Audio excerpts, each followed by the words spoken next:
An assassination attempt, exile, and the return of the real revolutionary.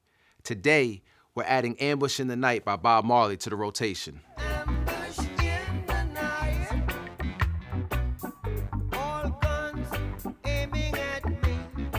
Welcome to Soular Rock Radio, where freedom is a frequency.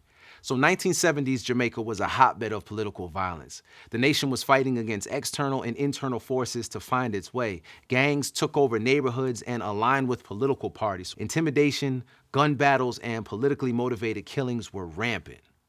Now, reggae was a voice for disaffected youth on the island, and no voice was stronger than that of Robert Nesta Marley. And while the political parties tried as hard as they could, they desperately wanted to win his support, he refused to participate in what he called politics. He would say, "Never grant a politician a favor, for he will always try to control you forever."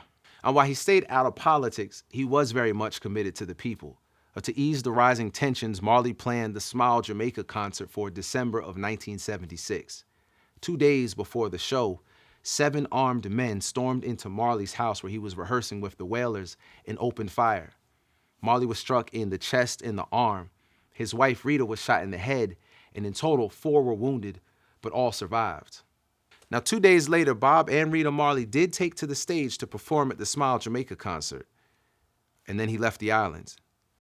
Ambush in the Night appears on the Survival album, which was released in October 1979. This wasn't Three Little Birds or One Love by Marley. Nah, this was The Revolutionary. He initially titled the album Black Survival, but his art director and friend Neville Garrick suggested that it might be a bit alienating. Garrick still wanted to use the artwork to communicate black without saying it, so he incorporated the flags of the African nations, minus a few. In order to account for the diaspora, he included a schematic of the slave ship Brooks to represent those Africans stolen from the continent. I've always found that reggae's power is in its deceptive simplicity, both lyrically and musically. In Ambush in the Night, we see some of Marley's most evolved writing. So let's break this down. We got Carlton Barrett playing a one-drop rhythm. Snare, kick, hi-hat, skank guitar.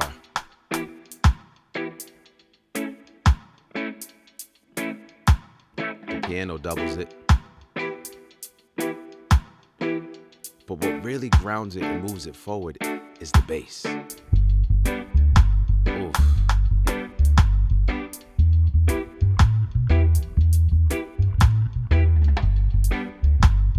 I mean, it's just...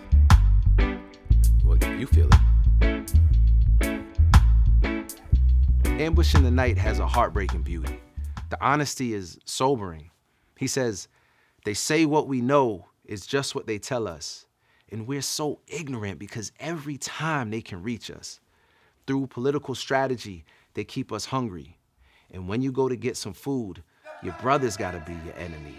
His tone is believable and understandable. I mean, they tried to kill him, but he draws us in only to affirm us with his truth.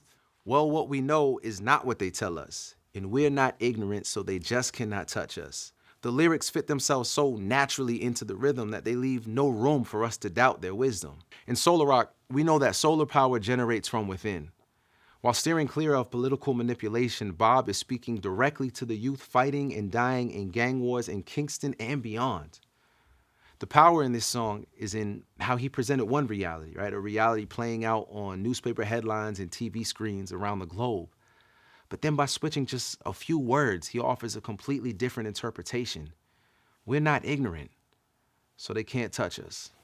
This is Soular Rock Radio, where freedom is a frequency, and we frequent it frequently. Yo, you already know the deal. Hit the link in the description for the Soular Rock Radio playlist. While you're down there, join the newsletter. It's got some good stuff for you. Also, like, subscribe, and let your friends know that we are building a Soular Rock movement, and we want you to be a part. So until next time, peace.